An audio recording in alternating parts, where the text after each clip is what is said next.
Charlando en Red con César Sarabia. ¿Qué tal, amigos de Charlando en Red con César Sarabia? Pues de nuevo aquí en las cápsulas de su amigo Daniel Icón. El día de hoy vamos a hablar del control provisional preventivo. A partir de la charla anterior yo hablé de los actos de molestia, es decir, que el artículo 16 constitucional, primer párrafo, prevé que nadie puede ser molestado en su persona, familia, papeles, propiedades o posesiones, sin virtud de mandamiento escrito de autoridad competente que funde y motive la causa legal de su proceder. Las causas excepcionales en las cuales puede haber un acto de restricción de acuerdo al criterio de la primera sala de la Suprema Corte de Justicia de la Nación es cuando hay una sospecha razonable, decía yo en la charla anterior. ¿Cuándo se da la sospecha razonable? Bueno, los ministros de la Suprema Corte de Justicia de la Nación, en el amparo directo en revisión 2190/2014, nos dijeron tres: conducta evasiva, nos hablaron también de la actitud de afrenta o de la actitud inusual, que son supuestos que ya expliqué. Esos son los tres casos que nos dio la Corte, pero también el Código Nacional de Procedimientos Penales, en su artículo 268, nos habla de la inspección de personas. En ese artículo nos habla dos supuestos en los cuales el policía puede realizar la revisión. Nos dice cuando haya una detención en flagrancia. Evidentemente, si el policía analizó que el momento preciso de cometer el delito o el inmediato posterior siguiente, donde hay una persecución material y continua, y procedió a la detención, entonces estaremos en los supuestos de flagrancia o legalmente permitidos por el artículo 16 constitucional, párrafo quinto, en relación al artículo 7 del de la Convención Americana de los Derechos Humanos y 9 del Pacto Internacional de los Derechos Civiles y Políticos. Estaríamos ajustándonos a un supuesto donde el policía tiene las facultades de realizar una revisión, supuestos de flagrancia. Y el otro supuesto es cuando se advierte que entre mis ropas llevo oculto objetos, productos, instrumentos o huellas del delito. Este tema evidentemente es complicado, porque un policía puede ver que yo traiga un bulto, y puede ser no forzosamente objetos o instrumentos de un delito, puede ser una bolsa de cualquier cosa, ropa, productos, cachuchas, cualquier objeto inimaginable. Entonces, no porque se me vea adherido a mi cuerpo o oculto entre mis ropas, objetos e instrumentos, hay una sospecha razonable. Tiene que haber algunos factores exógenos, es decir, alrededor, que puedan llevar a dar lugar a una revisión.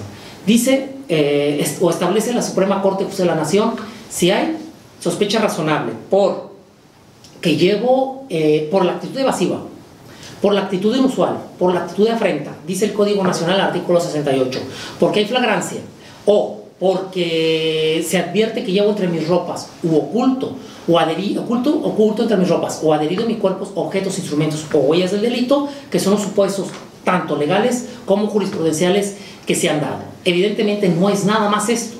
Vuelvo a insistir, tiene que ver con el tema horario, tiene que ver con el tema lugar, para efecto de poder dar lugar a una sospecha razonable.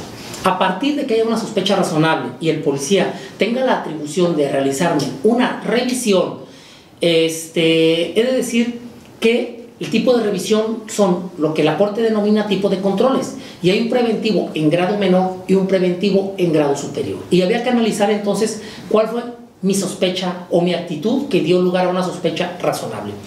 No cualquier actitud podrá dar lugar. No dice cuál es el primer nivel de contacto a partir de que demostré o denoté en mi actitud una conducta evasiva, una conducta inusual o una conducta de afrenta o de agresión hacia los policías o hacia terceros. Bueno, lo que el policía puede hacer es el primer nivel de contacto. ¿Cuál es ese primer nivel de contacto? Limitar mi tránsito.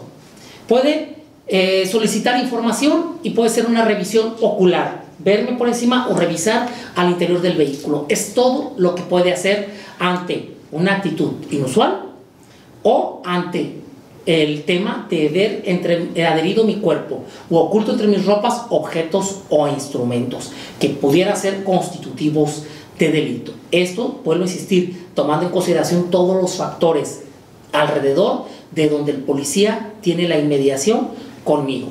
Ese sería el primer nivel de contacto. El segundo nivel, que es conocido como control preventivo en grado superior, es cuando se da una actitud evasiva. Es decir, veo a los policías, corro, me oculto, trato de evitarlos, trato de esquivarlos con una actitud o movimiento rápido lo que dará lugar a un control preventivo en grado superior, donde, tomando en consideración esas conductas que tienen que ser proporcionales a la revisión, razonablemente sospechosa. ¿Cuándo es razonablemente sospechosa? Bueno, porque demostré una actitud evasiva ante la presencia de los policías.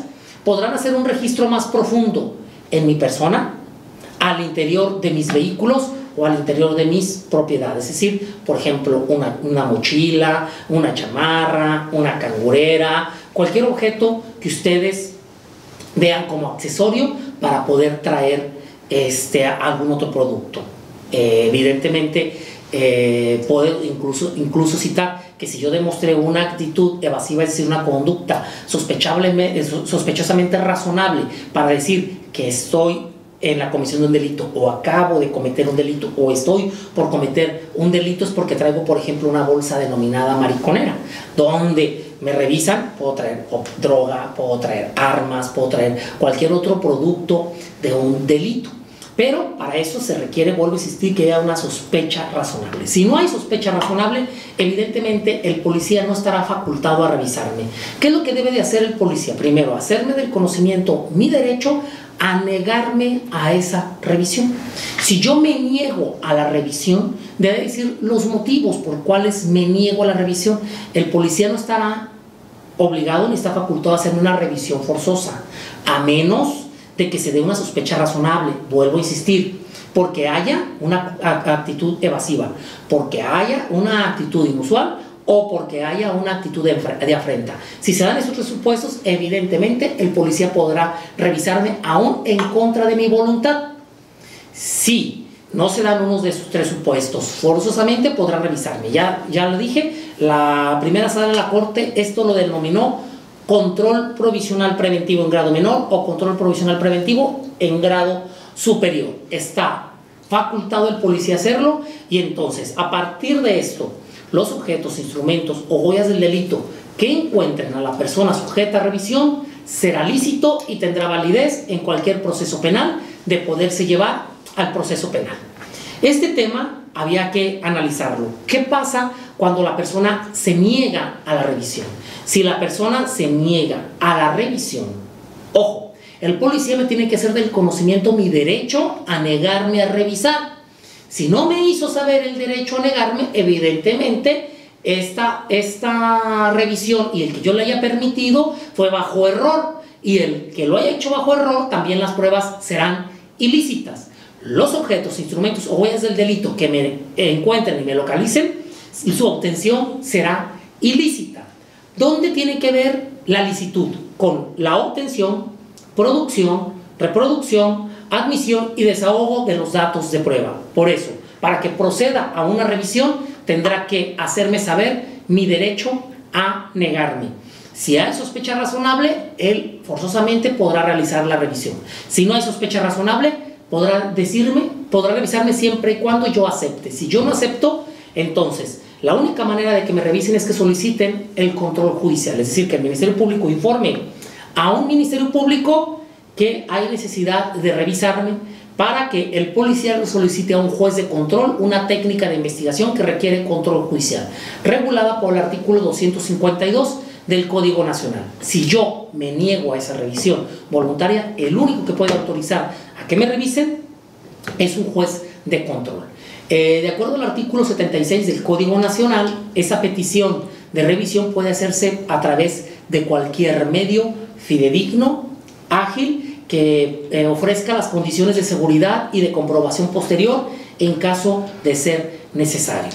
Evidentemente que requerimos de un instrumento electrónico digital que permita la grabación para que el policía pueda demostrarle posteriormente en una sede judicial que se hizo la llamada, que hubo la petición al Ministerio Público, que el Ministerio Público a su vez lo solicitó al juez de control y que el juez de control ordenó esa técnica de investigación que requiere control judicial.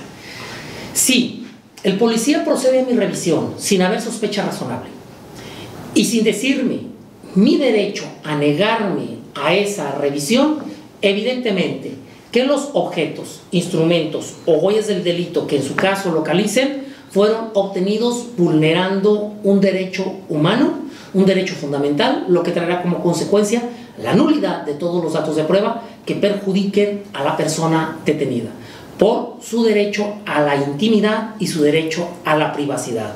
Decir que ningún derecho humano es absoluto. Los derechos humanos pueden verse restringidos en la medida en la que exista una sospecha razonable.